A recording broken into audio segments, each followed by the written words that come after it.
ఈ అంత్య దినాలలో, చివరి రోజులలో పరిశుద్ధాత్మ దేవునికి దొరికిన ప్రతి ఒక్క అవకాశాన్ని ఈ దినాలలో సద్వినియోగం చేసుకుంటూ ఉన్నాడు. పరిశుద్ధాత్మ దేవుని యొక్క పని యేసుక్రీస్తు నామాన్ని ఘనపరచటమే. యేసుక్రీస్తు నామం ఎక్కడ ఘనపరచబడుతుంటుందో, మహిమపరచబడుతుంటుందో అక్కడ పరిశుద్ధాత్మ దేవుడు నిరాటంకంగా సంచరిస్తూ ఉంటాడు. పాత నిబంధనలో ప్రవక్తల ద్వారా thus saith the Lord అని దేవుడు ప్రవక్తలలో నుంచి మాట్లాడినాడు. ఇదే యెహోవా వాక్కు అని ప్రవక్తలలో నుంచి దేవుడు ప్రజలతో మాట్లాడినాడు.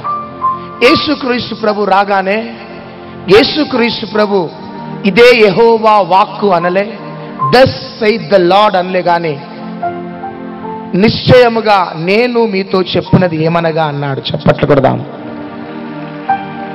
ఎందుకు అంటే పాత నిబంధనలో ఉన్న ఆ వాక్కు శరీరధారి అయి 2000 సంవత్సరాల క్రితం ఈ భూమి మీద జన్మించింది. అందుకనే యేసయ్య ఇదే యెహోవా వాక్కు అనలేదు, కానీ నిశ్చయముగా నేను మీతో చెప్పునది ఏమనగా అన్నాడు. యేసుక్రీస్తు ప్రభు చనిపోయి పాతి పెట్టబడి 3వ దినమున మరణమును జయించి లేచి పరలోకానికి వెళ్ళిపోయిన తర్వాత అపోస్తులకి అధికారాన్ని ఇచ్చిన తర్వాత అపోస్తులు మాట్లాడిన వాడిన మాట ఏంటిదంటే యేసుక్రీస్తు నామములో ఈ భూమి మీద దేవుని యొక్క రాజ్యాన్ని కట్టినారు. చప్పట్లు కొడదాం. పరిశుద్ధాత్మ దేవుని యొక్క హృదయ వాంఛ అది. పరిశుద్ధాత్మ దేవుని యొక్క ఆశ ఏంటిదంటే యేసుక్రీస్తు ప్రభు లోకరక్షకుడని ఈ లోకములో ఉన్న ప్రజలు తెలుసుకోవాలి. పరిశుద్ధాత్మ దేవుని యొక్క పని ఏంటిదంటే చీకటిలో ఉన్న ప్రజలందరూ కూడా వెలుగులోకి నడిపించబడాలి అని. అందుకనే లూకా సువార్త 24వ అధ్యాయం 25, 26 వచనాలు చదవాలి. అందుకు ఆయన, అవివేకులారా ప్రవక్తలు చెప్పిన మాటలన్నిటినీ నమ్మని మందమతులారా. చాలు చూడండి, అవివేకులారా మందమత్తులారా అనేసి అంటున్నాడు. యేసు ప్రభు గురించిన ప్రత్యక్షత ఈ దినాలలో లోపించింది. వాక్యము గురించిన ప్రత్యక్షత ఈ దినాలలో లోపించింది. యేసు క్రీస్తు ప్రభువుని వాక్యమును నమ్మని మందమత్తు యుగ సంబంధమైన దేవత అవిశ్వాసుల యొక్క మనోనేత్రములని గుడ్డితనములోకి తీసుకొని వెళ్ళటమే కాదు, కానీ సంఘ పరిస్థితి కూడా భయంకరంగా దినదినము దిగజారిపోతూ ఉన్నది. దేవుని బిడ్డలారా, ఈ భూమి మీదకి ఒక మానవుడు ఎందుకు పంపబడ్డాడంటే ఈ భూమి మీద మానవుడు ఒకే ఒక పని నిమిత్తం వచ్చినాడు. అది ఏంటిదంటే ఆ మానవుడు దేవుని గురించి తెలుసుకోవాలి. చప్పట్లు కొట్టండి. ఆ మానవుడు దేవుణ్ణి గురించి తెలుసుకున్నంత కాలము కూడా ఆ మానవుని జీవితంలో, ఆ మనుష్య జీవితంలో ఏదో తెలియని ఒక లోటు, ఒక చేదు, ఒక పోరాటాన్ని అనుభవిస్తూ ఉంటాడు. ఒకవేళ చిన్న వయస్సులో ఆ యొక్క వ్యక్తి నిజమైన దేవుణ్ణి ఎరిగి ఉంటే మిగతా సంవత్సరాలన్నీ కూడా సమాధానము, నెమ్మదిని అనుభవిస్తాడు. మిడిల్ ఏజ్లో నిజమైన దేవుణ్ణి ఎరిగి ఉంటే మిగతా సంవత్సరాలు సమాధానాన్ని, నెమ్మదిని అనుభవిస్తాడు. ఇక వెంటిలేటర్స్లో నిజమైన దేవుణ్ణి అనుభవిస్తే తనకు మిగిలిన కొన్ని క్షణాలు మాత్రమే యేసుక్రీస్తు ప్రభు యొక్క సమాధానాన్ని అనుభవిస్తాడు. కాబట్టి మనుష్యుడు ఈ భూమి మీద ఎందుకు సమాధానాన్ని కోల్పోతున్నాడు, నెమ్మదిని కోల్పోతున్నాడు? ఎందుకు కనబడిన మార్గాలను ఎన్నుకొని పరిగెత్తుతూ ఉన్నాడు? కాశ్మీర్ నుంచి కన్యాకుమారి దాకా తిరుగుతున్నాడు, కానీ ఆ వ్యక్తికి ఎందుకు సమాధానము, నెమ్మది లేకపోవటానికి కారణం ఏంటిదంటే ఆ వ్యక్తి నిజమైన దేవుణ్ణి తెలుసుకోకపోవటమును బట్టి, దేవునికి ఉన్న ఆ క్యారెక్టర్, ఆ గుణలక్షణాలు ఎరగకపోవటమును బట్టి సంవత్సరాల తరబడి ప్రయాణం చేస్తున్నాడు, కానీ ప్రయాస పడుతూ ఉన్నాడు, కానీ తన జీవితంలో అనుభవించవలసిన సమాధానాన్ని అనుభవించలేకపోతున్నాడు. తన జీవితంలో అలసిపోవటం, ఓటమి, పరాజయము, నెమ్మది లేని స్థితి, కుటుంబంలో కలతలు, ఇవన్నీ కూడా ఒక మానవుడు అనుభవిస్తున్నాడు. భార్య సంపాదిస్తున్నది, భర్త సంపాదిస్తున్నాడు, కుటుంబంలో సమాధానం లేదు. స్థిరాస్తులున్నాయి, చరాస్తులున్నాయి, మంచి జ్ఞానవంతుడు, ఒకవేళ డాక్టర్ కావచ్చు, సైంటిస్ట్ కావచ్చు, సాఫ్ట్వేర్ ఇంజనీర్ కావచ్చు, కానీ చివరికి ఆ వ్యక్తి జీవితంలో మిగిలినది ఏంటిది అంటే చేదు, అసమాధానము మాత్రమే. అందుకనే ఎఫెసీయులకు రాసిన పత్రిక 1వ అధ్యాయం 19వ వచనం సెలవిస్తున్నది, we must have the knowledge of heavenly Father. Hallelujah. We must have the knowledge of living God.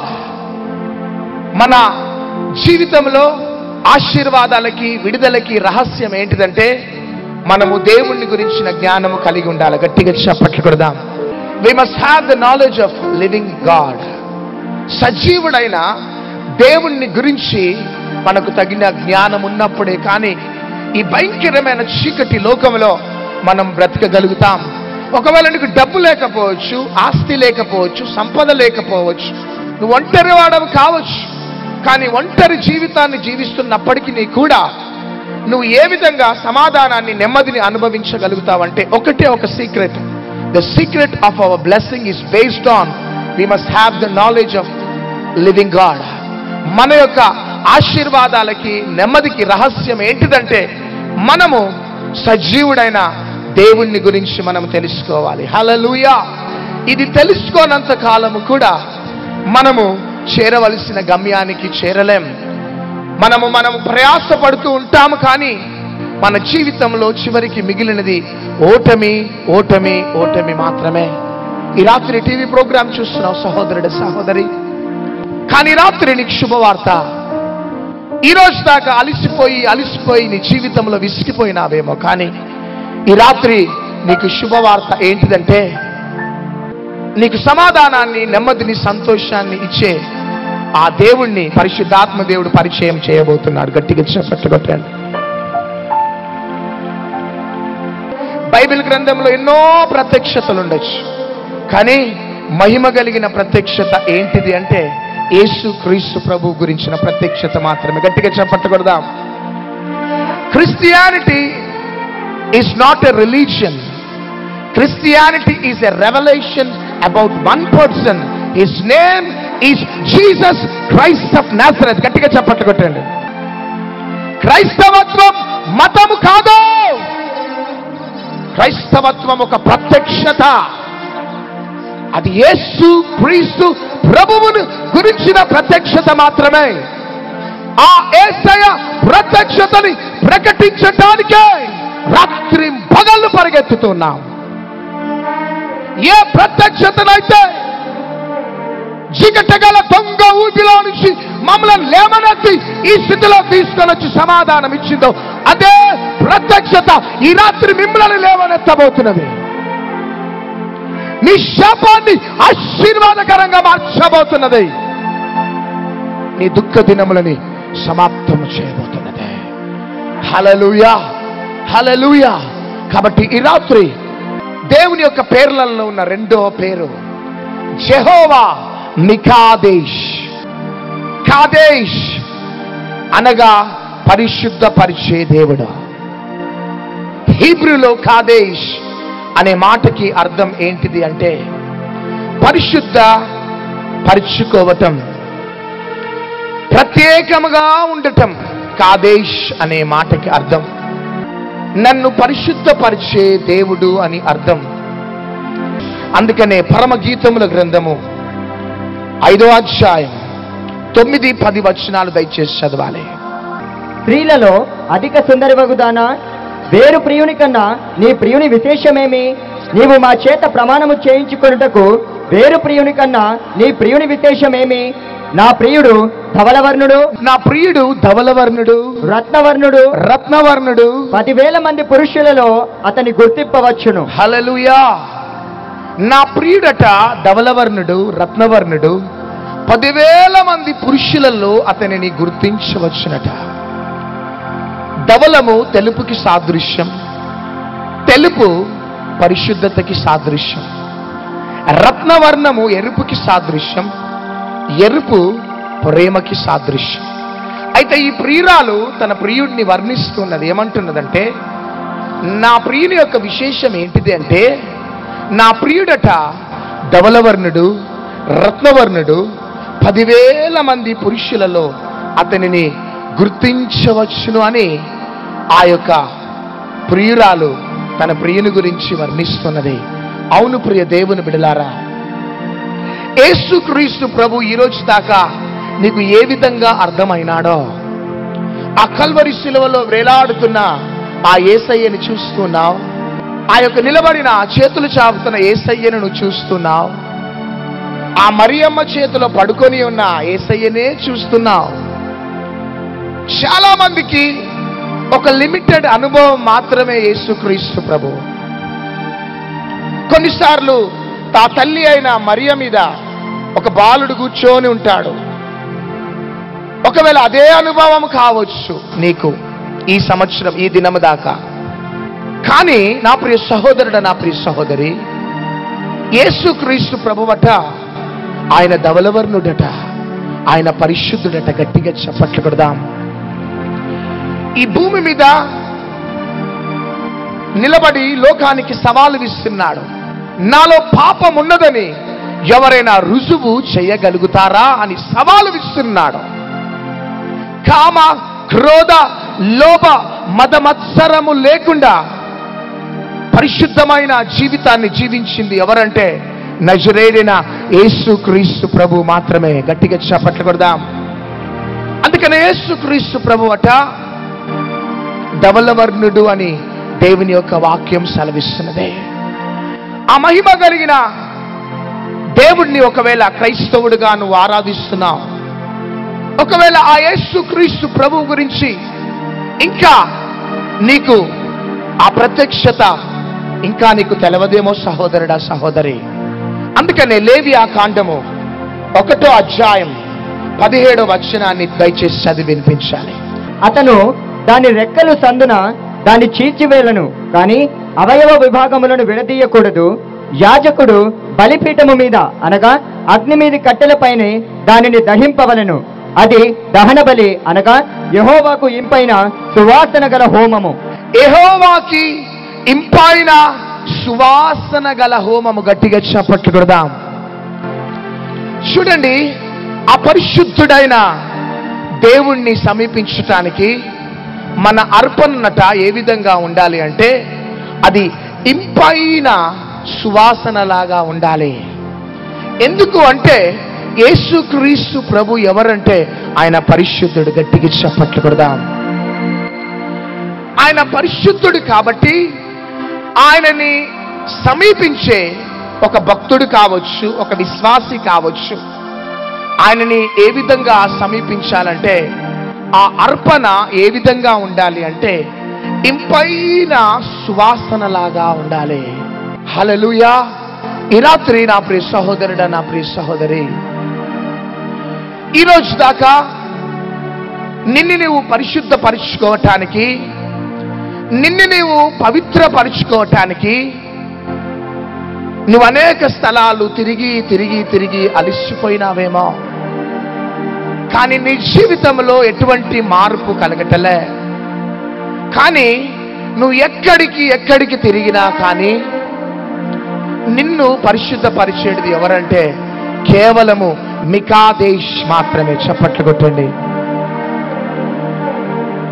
నిన్ను నీవు పరిశుద్ధపరచుకోవటానికి ఎన్నో మార్గాలను నువ్వు ఎన్నుకుంటున్నావు.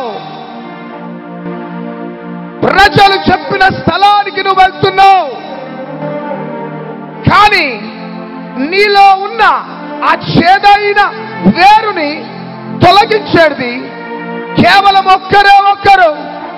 ఆయన పేరే నజరేయుడైన యేసు.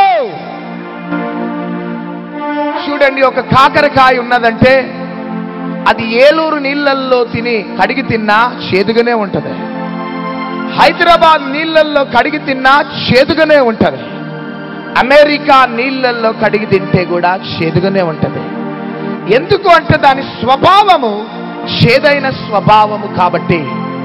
అదే విధంగా నా ప్రియ సహోదరుడా, నా ప్రియ సహోదరి, ఒకవేళ నువ్వు హై కాస్ట్ కావచ్చు, ఒకవేళ నువ్వు కోటీశ్వరుడు కావచ్చు, నువ్వు డబ్బు కలిగిన వ్యక్తివి కావచ్చు, నువ్వు జ్ఞానవంతుడవు కావచ్చు, సైంటిస్ట్వి, డాక్టర్వి కావచ్చు. నీ జ్ఞానము కానీ, నీ డబ్బు కానీ, నీ హోదా కానీ నిన్ను పరిశుద్ధతలోకి తీసుకొని వెళ్ళలేదా? కానీ నిన్ను పరిశుద్ధపరిచేది ఒకే ఒక నామము, అది నజరేయుడైన యేసుక్రీస్తు ప్రభు నామం. గట్టిగా చెప్పట్లకూడదా? ఈ శబ్దయంత్రంలో నుండి, బిల్డింగ్ మీద నుంచి వింటున్నా, రోడ్డు మీద నుంచి వింటున్నా, పార్కింగ్ ప్లేస్ లో నుంచి నువ్వు వింటున్నా, ఇది వాస్తవము, ఇది సత్యము. నువ్వు నమ్మినా నమ్మకపోయినా ఇది సత్యం. ఈ భూమి మీద నీకు ఎక్కడికి వెళ్ళినా సమాధానము దొరకదా? ఈ భూమి మీద నువ్వు ఎక్కడికి వెళ్ళినా నీ పాపాలు కడగబడవు. కానీ నీ పాపాలను కడిగేది ఒకే ఒక రక్తము, నిష్కలంకమైన రక్తము, అది యేసుక్రీస్తు ప్రభు రక్తము మాత్రమే. గట్టిగా చెప్పట్లుగా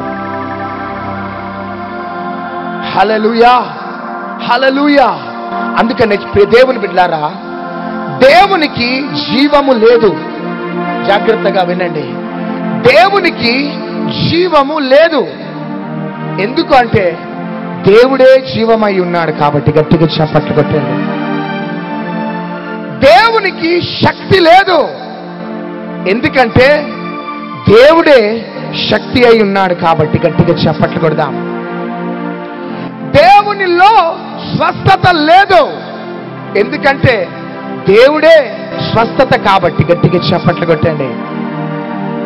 దేవునిలో సత్యము లేదు, బికాస్ దేవుడే సత్యము కాబట్టి. గట్టిగా చప్పట్లు కొట్టండి.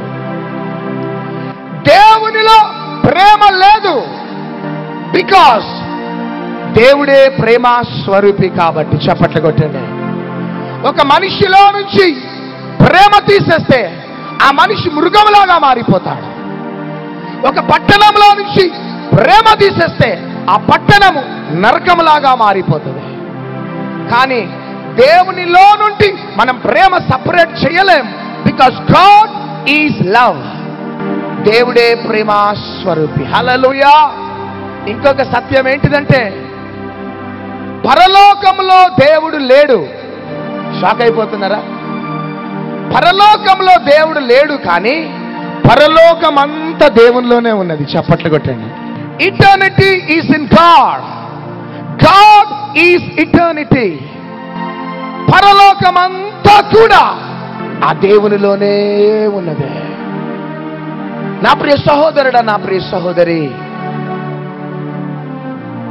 ఈరోజు దాకా ఎన్నో ఎన్నో మార్గాలను నువ్వు ఎన్నుకున్నావు, కానీ ఏ మార్గం నీకు సమాధానం ఇవ్వలేకపోయింది, ఏ మార్గం నీకు నిరీక్షణ ఇవ్వలేకపోయింది, సంతోషం సమాధానాన్ని ఇవ్వలేకపోయింది. కానీ నా యేసుక్రీస్తు ప్రభు అంటున్న మాట ఏంటిదంటే, నేనే మార్గము, సత్యము, జీవమునై ఉన్నాను. గట్టిగా చప్పట్లు కొడదాం.